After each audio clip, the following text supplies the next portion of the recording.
This is our last city on this crazy adventure of season 4 and our final stop in Russia, and we have just the one day today and tomorrow before we head back home. So we're actually couchsurfing at our new friend's home.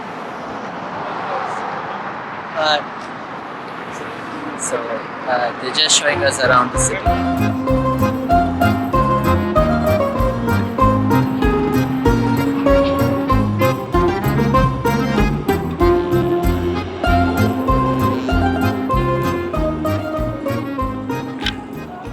That man is fishing and cooking and eating right there.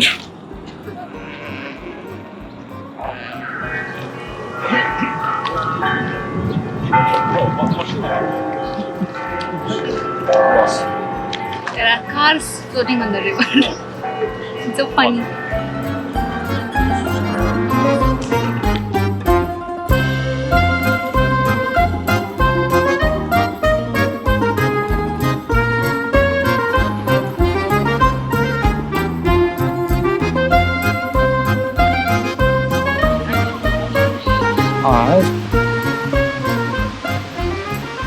Yekaterinburg is actually 300 years old. So here we got to see a little scale model of the city from when it was actually first built. And we can see we're right here in the very center even now. Yekaterinburg is also at the edge between Asia and Europe, the two continental plates. So one of the old fold mountains, which is called the Ural Mountains, it's located just a few kilometers outside the city, I think about 60 or 70. It was formed as a result of a crash between the European and the Asian plates. So, pretty cool. Where are we? This one? Oh. Me? Yeah. I see. One thing we really enjoy about the Russian cities is that most of the cities in this country have a river passing through it, and there's so much happening beside the river. There are these beautiful gardens, so many ice cream shops, soft cotton candy shops, and today being a Sunday, you can see everybody just relaxing, and that's like so much fun to see. Yeah, all Russian cities have a very vibrant city center. Like this square right here is at the very core city center, but the river passes right through it. And there's people on it like canoeing, fishing and doing so many fun things.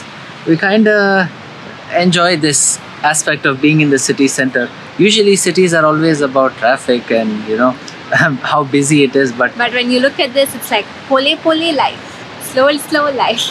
Shish is really missing her African days. Yeah.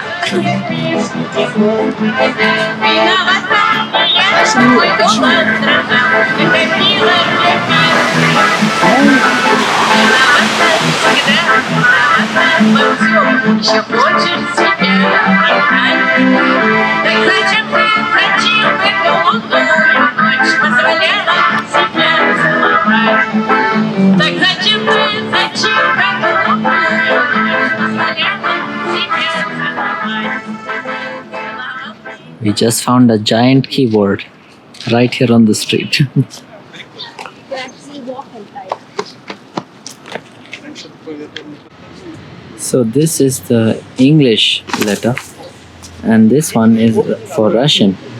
So where typically QWERTY in the English one is actually those symbols in Russian. It is under construction. There's one missing. So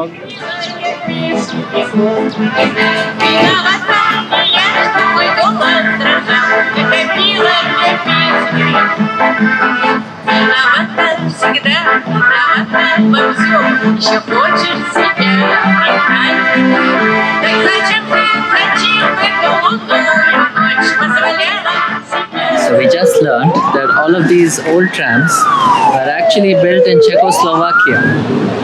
It is a long car, brother. Shish and I were just talking about it, but we've almost hitchhiked 4,000 kilometers. In 3 weeks.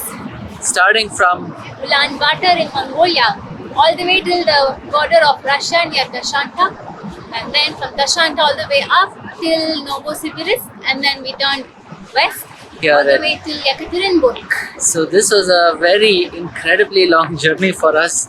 I mean, we've hitchhiked Africa, which was almost 25,000 kilometers over the course of 1 year, which was season 3. But this time we we figured it would be a lot easier, but this one really took a big toll on us physically and mentally. It was so much more easier to hitchhike in Africa. Yeah, here in Russia, I think because of the new situation they're in, people are not as friendly as we read on the internet when it comes to hitchhiking.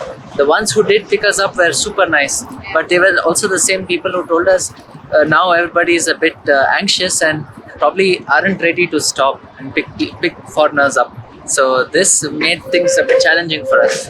Anyway, we are here in Yekaterinburg, and this was the destination we thought we would never reach.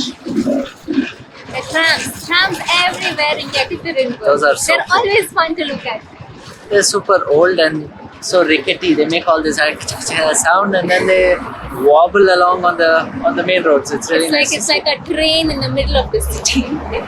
Our hosts Oleg and Stan just left us. They went back to their home. They said explore the city on your own, especially in the evening when every place is more beautiful with the sunset lighting. So we'll stick around for a while and check it out.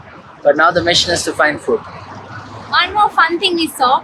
Every time we hitchhiked, it was a distance of 500 to 600 kilometers in a day. So by the time we reached the next destination, it would be 1 hour ahead of what we were at.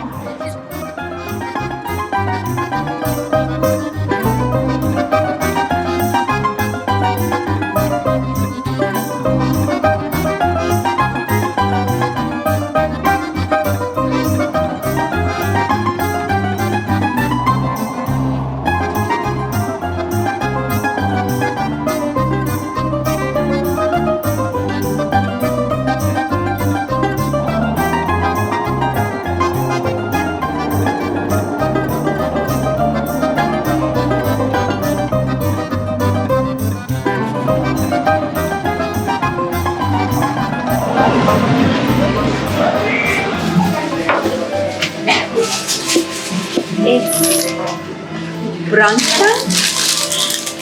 We've got this huge lavash and some onion rings. The rings look so tiny, but this is hot.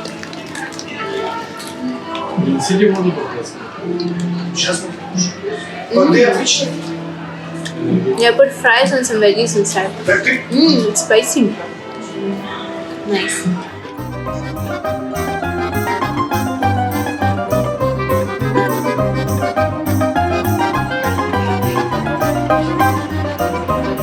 We also just noticed that nearly every car on the street here is black in color. Nearly every one of them is a dark gray or a black.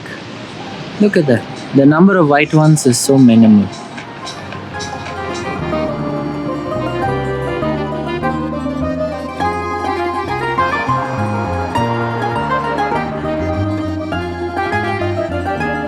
We walked around a lot today. Almost 9 kilometers, and we still have a long way to go before we reach our host's home. And for the last few days in Omsk as well as in Tyumen, we really didn't feel like vlogging at all. I think we're in a very strong phase of being demotivated. Our videos have not been able to upload since we left Mongolia because the internet here has not been very easy to deal with. And while publishing our China vlogs, we got so much of hate from people on the internet just because we were Indian and we were visiting China. In general, we understand that there's a lot of friction between the two countries, but we always imagined that was the media that sort of made it appear so. But first hand getting so much of hate on our YouTube videos, it's just been a bit overwhelming.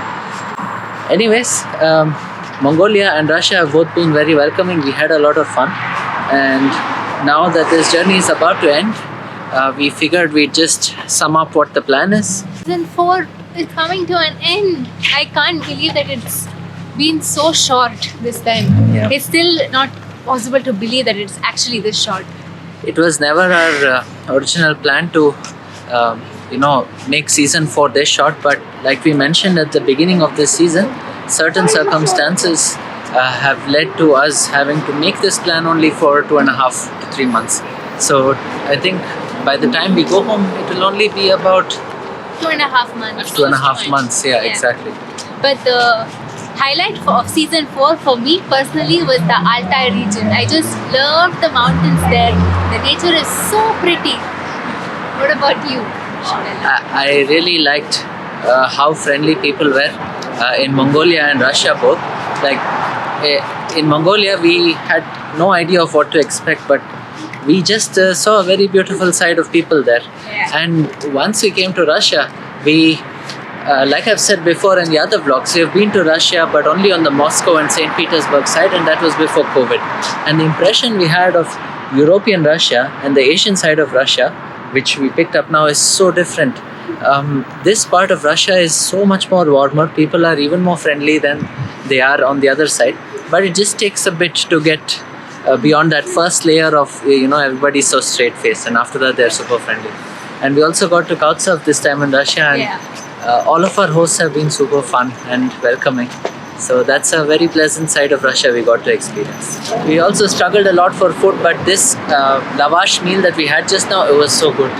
The chef even made it extra spicy for us. And also, I think this is the quickest weight loss we've ever had. 7 kilos in 2.5 months. We managed to find weighing machines in the homes of a few of our hosts, and we have been noting down how much of a change. So we've clearly made a difference. I don't know if it appears on our bodies. We still look a bit chubby. At least I still have my oversized hoodie. You might not notice, but I definitely see Shish has become thinner. And by the time we get to Bangalore in a couple of days, we've already prepared a big list of places we want to eat at as soon as we get home. We didn't find ourselves craving for Indian food so much in our last season of travel, but this time we have a big list. Yeah, and it's so funny because we've only been out of home for 2.5 months, and we feel like it's been a year. While in Africa, we were out for a whole year and we didn't feel that craving when we got back home. I still can't believe that food has so much of an impact on us, like on our mental status and emotional status. That's true. But the tram, those trams are incredibly fun. They look so cool. They are from the 80s, if I'm not wrong. They've been made in Czechoslovakia and they still run even today. And they're all in funky colors. Like we're just walking on the footpaths of the city, and I'm just walking, and then suddenly Navneet is not there by my side. I turn back and I know there's a tram going, and then he's busy videographing it or clicking a picture of it. There's another one there. So our plan for tomorrow. We're meeting an old friend who we had met in Samarkand in Uzbekistan at the very beginning of our second season of travel. He's actually Russian. He and his son were staying in the same hostel we were staying in, and they happen to live. That's not a sports car, it's a Daewoo Matiz from the 90s. It still runs. So this friend of ours, we'll likely show him in the video after this, but he basically lives here and he said he'd show us around. And then the day after, we have a flight back to India. But it is a pretty long journey. It's 25 hours. We'll be flying through the United Arab Emirates again. And we are flying a new low-cost carrier this time. At least our baggage seems to be under the limit. Yeah, the limit is actually... Not promising though.